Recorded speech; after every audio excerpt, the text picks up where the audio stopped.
이번 주는 종려주일로 지켜지게 되고요. 총회 공과에서는 하나님의 성품 가운데 순종이라는 성품을 선포하려고 합니다. 그런데 이제 제목이 순종을 위한 기도 아니겠습니까? 예수님께서도 이 순종을 위해서 기도를 하셨는데요. 이 순종이라는 단어를 한자로 찾아보면 다음과 같은 의미를 가지고 있습니다. 순할 순, 유순할 순, 쫓을 순, 따를 순, 순응할 순, 이런 의미가 있고요. 종자는요, 쫓을 종, 따를 종, 나아갈 종, 다가설 종, 모실 종, 시중들 종이라는 의미를 가지고 있습니다. 공통적으로 똑같은 의미가 되어 있는 게요, 쫓을 그리고 따를 이 단어는요, 순자에도 들어가고 종자에도 들어갑니다. 그러니까 쫓고 따르는 것을 순종이라고 볼 수 있는데요, 일반적으로 이 순종이라는 의미는 지시나 법과 같은 것을 따르는 자세와 행동을 의미한다고 합니다. 그런데요, 이 대상은 일반적으로 직장 상사라든지 아니면 선생님, 부모님 또는 하나님과 같이 자신보다 권위가 훨씬 더 있는 대상으로부터 오게 됩니다. 그렇죠? 제가 우리의 자녀의 말에 순종할 의무는 없지 않습니까? 그죠? 그러나 간혹 가다가 이런 경우도 있기는 합니다. 그런데 이런 순종은요, 어떨 때는 쉽냐면요, 첫 번째는요, 자신의 이익을 위한 순종은 어렵지 않습니다. 공감하시죠? 성경 열왕기하 5장에 보면요, 우리가 다들 아시는 내용이 나옵니다. 무슨 내용이냐면요, 아람 왕국의 장군인 나아만 장군이라는 그 장군을 소개하고 있죠. 그 장군은 이스라엘을 침략한 상황 가운데서 이스라엘의 어린 소녀 한 명을 시종으로 삼고요, 그 시종을 누구에게 주냐면 아내를 수종들게끔 합니다. 그런데 이 수종들은 이스라엘의 소녀 입장에서 보니까 자신이 모시고 있는 주인 아저씨나 아니면 안주인 마님이 상당히 좋으신 분이거든요. 그런데 어떤 마음이 드는가 하면 이 나아만 장군이 나병에 들어가 있는 거 보니까 이 안타까운 거예요. 그래가지고 우리 주인님이 이스라엘에 있는 우리 엘리사 선생님에게 찾아가면 분명하게 나을 수 있을 텐데 라는 아쉬움이 드는 거죠. 그래서 그 이야기를 누구한테 하냐면 처음에는 안주인 마님한테 합니다. 그리고 그 안주인 마님은 남편인 나아만에게 이야기하고 나아만은 왕에게 이야기를 하죠. 그런데 아이러니한 게 뭔지 아십니까? 이 어린 시종의 이야기를 다 믿어버린다는 겁니다. 맞잖아요. 어린 시종의 이야기를 안주인이든지 아니면 나만 장군도 믿고요, 그 아람의 왕도 믿습니다. 그래가지고 이 아람의 왕이 어떻게 하냐면 편지도 써주고요, 많은 선물을 준비해가지고 이스라엘 왕에게 같이 나아만 장군과 함께 가게끔 합니다. 이게 열왕기하 5장 6절 7절에 있는데요, 한번 다 함께 읽어보도록 하겠습니다. 시작. 이스라엘 왕에게 그 글을 전하니 일러스되 내가 내 신하 나아만을 당신에게 보내오니 이 글이 당신에게 이르거든 당신은 그의 나병을 고쳐주소서 하였더라. 이스라엘 왕이 그 글을 읽고 자기 옷을 찢으며 이르되 내가 사람을 살리고 는 하나님이냐? 그가 어찌하여 사람을 내게로 보내 그의 나병을 고치라 하느냐? 너희는 깊이 생각하고 저 왕이 틈을 타서 나와 더불어 시비하려 함인 줄 알라 하니라. 참 재밌죠?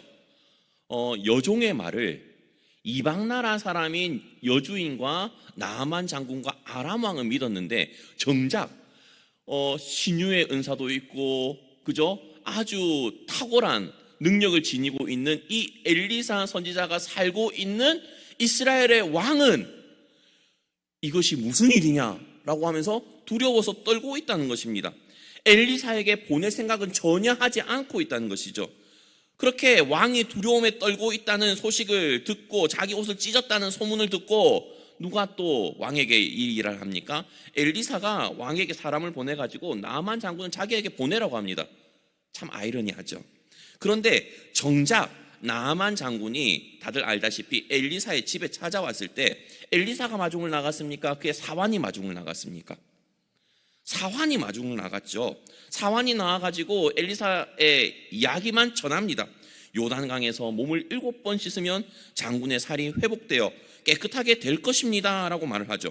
그런데 그 말을 들은 나아만이 알겠습니다 라고 말을 할까요? 아니면 불같이 화를 낼까요?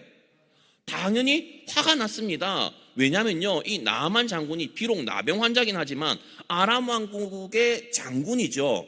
명예도 있고 권위도 있고 힘도 있고 능력도 있는 사람인데, 일개 한 나라의 일반 백성에 불과한 이 엘리사가 나오지도 않고 심지어 시종을 보내가지고 단순히 말만 전달하니까 화가 나죠. 당연히 화가 나지 않겠습니까? 그렇기 때문에 화를 냈습니다. 자신이 의도한 생각이 아니었기 때문이죠. 자신의 생각에는 엘리사가 자신의 상처를 만져주든지 아니면 진흙이라도 발라가지고 뭐 안수라도 해줄 줄 알았는데 그게 아니었기 때문에 화를 냅니다. 그런데 또 아이러니한 게요, 이 나아만의 생각을 누가 또 교정시켜 주는지 아십니까? 그의 종들이 나아만의 생각을 교정시켜 줍니다. 설득하는 거죠. 아니 주인님, 성경에서는 내 아버지여라고 합니다.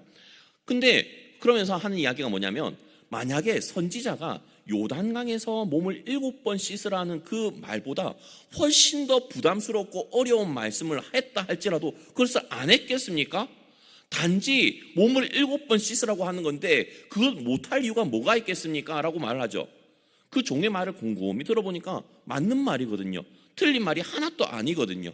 그러니까 이 나아만 장군이 그 말대로 요단강에 가가지고 몸을 씻습니다. 한 번, 두 번, 세 번 변화가 있습니까? 없습니까? 아무런 변화가 있지 않습니다. 6번까지 했는데도 변화가 없습니다. 그런데 언제 변화가 일어나죠? 7번 씻고 나오는 그 순간 몸이 새살이 되어가지고 회복되는 것을 경험하지 않습니까? 마치 여리고성을 하루에 한 바퀴씩 돌고 마지막 날에는 7바퀴 돌아라고 했는데 7바퀴 돌기 전까지 아무런 반응이 없고 7바퀴 돈 후에 광을 질렀을 때 그 어마무시한 이 여리고 성이 무너졌던 것처럼 끝까지 순종했을 때 이 나아만은 나음을 받게 되었다는 것을 우리는 알 수 있지 않습니까? 그런데 곰곰이 여기서 생각을 해봐야 될게요. 나아만이 왜 순종을 했죠? 자기 병이 나아야 되니까요. 맞잖아요. 지푸라기라도 잡고 싶은 심정이 바로 나아만입니다. 이때 당시 나병은 저주받은 병이거든요. 그러니까 접근도 안 됩니다. 사랑하는 아내를 안아줄 수도 없습니다. 자기가 해줄 수 없기 때문에 시종까지 붙여주면서까지 했던 인물이 바로 나아만 아닙니까? 그러니까 지푸라기라도 잡는 심정으로 순종을 할 수 있게 되는 겁니다. 이거는 나아만뿐만이 아닐 수 있습니다. 우리도요, 우리의 이익과 우리의 뭔가 혜택과 같은 그 상황 가운데서는요, 순종하는 것이 그렇게 어렵지 않습니다. 여리고성도 마찬가지 아닌가요? 비록 여리고성까지 오는 과정 가운데 바산과 옥을 물리쳤습니다. 그러니까 병장기 같은 경우는 좀 있긴 있었겠죠. 그러나 고작 착칼 몇 개 가지고 그 성을 무너뜨릴 수 있겠습니까? 절대 무너뜨릴 수가 없지요. 전적으로 이 여리고성이란 걸 무너뜨려야 이 가나안 땅을 점령하는 데 도움이 되는데 하나님의 말씀을 순종할 수밖에 없는 그 상황인 거죠. 왜? 가나안 땅을 점령해야 되니까요. 그러니까 입 다물고 순종을 할 수 있는 것 아니겠습니까? 벼랑 끝에 있으니 나뭇가지라도 잡는 사람입니다. 이런 인물이 성경에 구약에만 있을까요? 신약에는요, 진짜 민폐를 끼쳐가면서까지 자신의 이익을 위해서 싸웠던 사람이 있어요. 싸웠다는 표현보다는요, 자신의 이익 때문에요, 너무나도 민폐를 끼쳤던 사람이 있습니다. 누구냐면 혈루병을 앓은 여인입니다. 다들 알다시피 사람들이 너무 많이 모여 있는데 자신의 병은 나아야 될 것 같아요. 그런데 이 혈루병을 앓은 여인은 성경에서 말하는 어떤 여인이냐면 부정한 여인이에요. 그죠? 레위기 15장에 보면 그 부정한 그 여인으로 지칭되고 있거든요. 부정한 여인은 자신과 닿은 모든 사람을 부정하게 만듭니다. 밤까지 부정하게 만들거든요. 그런데 자기가 낫고 싶으니까 그 사람들이 삐짓고 있는 가운데서 예수님께 닿아가지고 옷자락을 잡지 않습니까? 얼마나 민폐입니까? 이만한 민폐를 끼친 사람 사실 찾기도 힘듭니다. 그런데 그렇게 민폐를 끼쳐가면서까지 하는 이유가 뭐죠? 자신의 이익 때문 아니겠습니까? 물론 이 혈루병 앓은 여인은 믿음 때문에 예수님의 옷자락만 나아도 나을 것이라는 믿음 때문에 한 것입니다. 그런데 믿음이 아니라요, 순종도요, 나의 이익과 관련된 거면 충분히 할 수 있다는 겁니다. 자, 그렇다면 오늘 본문에 나온 예수님을 생각하고 또한 우리의 모습을 생각을 한번 해볼까요? 두 번째는요, 타인이라든지 하나님의 뜻을 위한 순종은 상당히 어렵다는 겁니다. 진짜 힘든 순종은요, 이것이 나에게 아무런 유익이 없다는 것 같은데 해야 될 때입니다. 요나가 하나님의 말씀에 불순종한 거 다들 알고 계실 겁니다. 왜죠? 요나 입장에서는요, 아수르란 나라는요, 계륵 같은 존재가 아니라 좀 멸망했으면 하는 존재거든요. 이스라엘 백성들을 항상 괴롭게 하는 존재였어요. 우리 민족이 잘 되면 좋은데 아수르가 잘 되면 마음이 아프잖아요. 오히려 속상하잖아요. 그런데 하나님께서는 이 아수르의 수도인 니느웨에 가가지고 회개하게끔 만드십니다. 그러니까 다들 알다시피 요나가 니느웨로 갔습니까? 다른 데로 갔습니까? 다른 데인 다시스로 가려고 하는 배를 타다가 그 인류가 지금까지 없었던 물고기에 잡혀가지고 있다가 3일 만에 토햄을 받은 그 유일한 사람 아닙니까? 왜죠? 자신의 유익 아니면 자신의 민족과는 아무런 유익이 없었기 때문에 그런 일이 생기게 된다는 겁니다. 우리는 기본적으로 나한테 이득이 되고 나한테 좋은 일이면 순종을 할 수 있습니다. 하나님, 그럼요, 이 일은 당연히 제가 해야죠. 다른 사람 시키시면 안 됩니다. 나 충분히 할 수 있어요 라고 말을 하는데요, 나한테 아무런 유익이 없는 경우에는요, 어떻게 이야기하죠? 하나님, 저보다는 저 일에 더 가까운 저 사람을 시키는 게 훨씬 맞지 않을까요? 라고 이야기하지 않습니까? 그것이 우리의 모습입니다. 그런데 정말로 하나님께서 원하시는 건요, 나 자신을 위한 희생을 위한 순종보다는요, 다른 사람을 위한 순종을 요구하실 때가 때로는 너무나도 많이 있다는 것을 우리는 기억할 수 있어야 됩니다. 특히 예수님은 어떤 존재입니까? 완벽한 신이면서 완벽한 인간이신 분입니다. 배고픔과 아픔, 고통, 인간이 가질 수 있는 모든 감정과 감각을 다 함께 느끼셨던 분이시죠. 이거는 우리가 다 아는 사실입니다. 그런데 예수님께서는요, 하나님의 말씀에 순종하시는 그 길이요, 자신의 부귀영화와 상관이 있습니까? 없습니다. 예수님이 죽으시는 게 자신의 부귀영화와 무슨 상관이 있습니까? 많은 사람을 구하기 위해서 이 땅에 오셨습니다. 그러나요, 우리가 곰곰이 생각해 보면 많은 사람들에게 존경을 받는 사람들은 자신을 위하지 않고 다른 사람들을 위해서 사는 사람들이 존경을 받긴 합니다. 그렇죠? 근데 예수님이 그렇다고 존경을 받기 위해서 이 땅에 오셨습니까? 그것도 아닙니다. 그렇다면 왜 예수님은 가장 고통스러운 죽음 가운데 죽기 위해서 이 땅에 오셨는데 왜 그랬죠? 십자가의 길은요, 철저한 자기 희생과 섬김과 사랑의 길이었기 때문입니다. 이 길을 가시기 위해서 주님은 그 고통스러운 그것을 앞두고 기도하실 수밖에 없습니다. 왜냐하면 예수님이 그것을 감당할 때 기도가 필요했다는 것이죠. 다들 알다시피 겟세마네 동산에 올라가기 전 무슨 일이 있었습니까?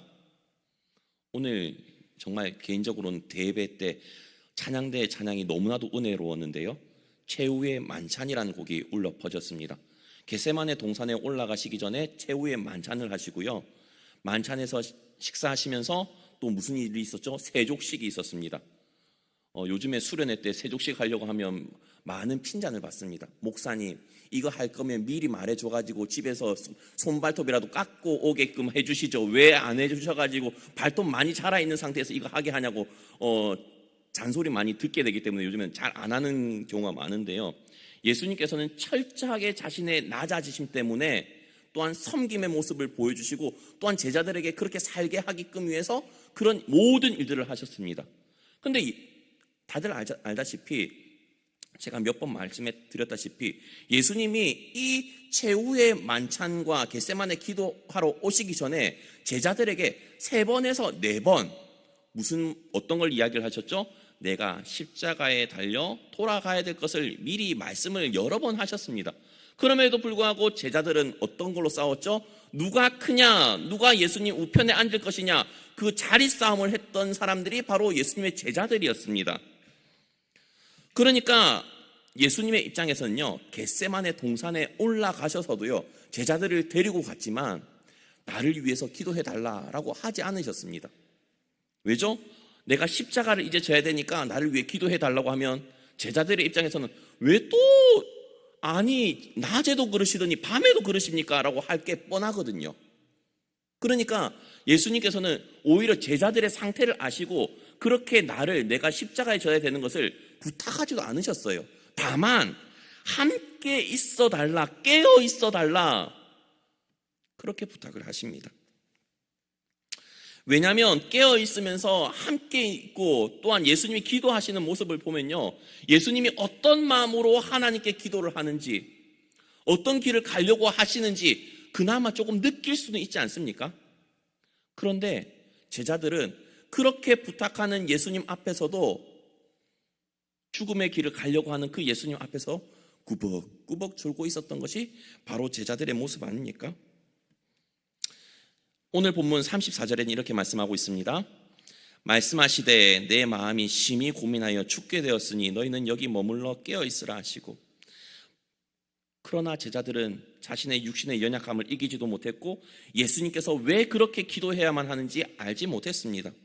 오늘 본문과 같은 병행 본문인 누가복음 22장에서는요, 예수님께서 기도하시는데 얼마나 애쓰고 힘쓰셨는지에 대해서 설명을 하고 있는데요, 누가복음 22장 44절에서는 이런 말씀이 있습니다. 다 함께 읽겠습니다. 시작. 예수께서 힘쓰고 애써 더욱 간절히 기도하시니 땀이 땅에 떨어지는 핏방울 같이 되더라. 제자들은 예수님께서 그동안 예수님께서 3-4번 내가 죽어야 된다, 또한 다시 살아날 것이라는 것을 말씀하셨음에도 불구하고 크게 염두에 두지 않았습니다. 그렇기에 예수님께서 지셔야 되는 그 십자가의 길에 대해서 무감각해하고 예수님의 그 부탁에 대해서도 불순종하는 모습을 보였던 것이 바로 제자들의 모습 아닙니까? 그렇기 때문에 예수님이 잡히시고 재판을 받으려고 하니까 제자들의 모습이 어떤 모습으로 나타날 수밖에 없었죠? 뿔뿔이 도망치는 모습으로 나타나고 심지어 베드로는 예수님을 3번이나 부인하는 상황에 이르게 되는 것 아니겠습니까? 제자들이 그렇게 예수님의 말씀과 부탁에도 불순종함에도 불구하고 예수님은 하나님께서 자신에게 맡겨주신 사명, 또한 자신이 해야 될 그 사명을 감당하기 위해서 묵묵히 그리고 땀이 핏방울과 같이 되도록 기도하셨습니다. 오늘 본문 36절이죠. 다 함께 읽겠습니다. 이르시되 아빠 아버지여, 아버지께는 모든 것이 가능하오니 이 잔을 내게서 옮기시옵소서. 그러나 나의 원대로 마시옵고 아버지의 원대로 하옵소서 하시고, 예수님은 자신의 뜻이 아닌 하나님 아버지의 뜻대로 이것을 이루어지길 간절히 바라셨습니다. 그리고 순종의 길로 나아갈 수 있도록 기도하셨습니다. 우리는 어떻습니까? 아까도 말했다시피 나의 이익이나 나의 유익을 위해서는 얼마든지 순종할 수 있는 자세가 되어 있습니다. 더 할 수도 있습니다. 그런데 머릿속으로 계산기도 두드려 봤는데 이것이 나에게 수지타산이 맞지 않는다 라고 싶을 때는 여전히 어떻게 반응하죠? 이거는 아닌가 보다 라고 이야기를 합니다. 오늘 그 중고등부 설교 때 그 이야기를 했습니다. 깨어진 항아리를 왕이 물을 부어가지고 채우라고 한다고 하면, 우물물을 길어다가 채우라고 한다면 채울 수 있는 우리 성도님들 계시겠습니까? 채울 수 있는 성도님이 있다고 하면 세상적인 기준에서는 참으로 어리석은 사람입니다. 조금 똑똑하신 분은 진흙으로 메꿔가지고 물 채우면 되지 않나라고 생각하실 분이 계시고요. 이게 의미 없는 일이다라고 생각하시면 왕에게 이렇게 말하겠죠. 왕이시여 동속하여 주시옵소서. 왕이 저에게 내린 명령은 부당하니이다, 이렇게 하지 않겠습니까? 그것이 우리의 모습이라는 겁니다. 막상 하기 힘든 일이나 아니면 전혀 이익이 생기지 않는 일이나 아니면 다른 사람 좋은 일, 그런 거는 순종하면 어렵다라고 판단을 하고 또한 회피하게 됩니다. 그리고 나에게 주어진 일이 아니라고 생각합니다. 기도조차 해보지도 않고 하나님이 나에게 이럴 리가 없다. 부모님이 나에게 이럴 리가 없다. 선생님이 나에게 이럴 일이 없다. 어떻게 사장님이 나한테 이럴 수가 있어? 라고 이야기를 하기도 할 것입니다. 그런데 예수님께서는요, 처음부터 이 일을 위하여 오셨습니다. 처음부터 주어졌던 사명이셨고 그렇기에 순종의 길로 나아가셨습니다. 그런데 이 순종이 그냥 됩니까? 안 됩니다. 세 번째는요, 이 순종을 하기 위해서는요, 반드시 기도가 필요합니다. 부담스럽고 힘든 일입니다. 특히나 아까도 말했다시피 나에게 아무런 유익이 없으면요, 우리는 하기 힘듭니다. 예수님께서도 완벽한 인간으로 오셨기 때문에 그 십자가의 고통을 아마 처참하게 직접 느끼지 못하더라도 간접적으로 그것을 보면서 와, 내가 저걸 감당할 수 있을까라는 생각이 드시지 않으셨겠습니까? 그동안 나이가 33 될 동안 얼마나 많이 예루살렘으로 왔다 갔다 하면서 십자가형을 달려 죽는 사람들을 봤겠습니까? 처참하고 끔찍한 모습, 그리고 그 사람들이 내지르는 비명소리, 내가 감당할 수 있을까? 끝까지 이것을 하나님이 원하시는 대로 내가 잘 감당할 수 있을까? 두렵고 떨리지 않을까요? 그러니까 그 예수님께서도요, 전지전능하시고 한이 없으신 그 예수님께서도요, 기도를 하신다는 겁니다. 그런데 우리는 어떻죠? 너무나도 힘든 일일 것 같은데, 부담스러운 일일 것 같은데 우리는 어떻게 하나요? 기도를 하지 않습니다. 기도도 하지 않고요, 일찌감치 포기해버리거나요, 그냥 내팽개쳐버립니다. 그것이 기독교인의 모습이겠습니까? 부담스럽고 힘든 일, 그런데 그 일을 통해서 하나님께서 하시고자 하는 분명한 계획이 있다는 것을 우리는 믿는 사람이 기독교인 아니겠습니까? 나에게 주어진 모든 일 가운데 하나님께서 합력해서 선을 이루실 분이라는 것을 믿는다면 아무리 부담스러운 내용의 명령과 지시와 그런 것들도 이것이 하나님께서 원하시는 것이라면 한번 기도는 해봐야 되는 것이 우리의 모습 아니겠습니까? 근데 왜 기도를 안 하시죠? 물론 저도 그렇습니다. 오늘은 종려주일입니다. 예수님께서 마지막 십자가에 달려 돌아가시기 전에 수많은 사람들로부터 왕으로서 대우받았던 종려주일입니다. 종려나무 가지를 흔들고 환영하는 것 아니겠습니까? 호산나 다윗의 자손으로 오신 이여. 다윗의 자손이란 말이 왕 아니란 왕이 말이지 않습니까?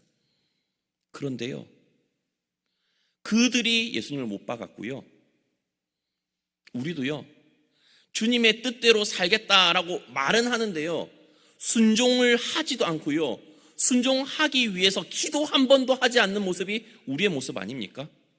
그러면서 이렇게 합니다. 예수님께서 다 들어주세요. 주님의 이름으로 기도를 올려드렸잖아요.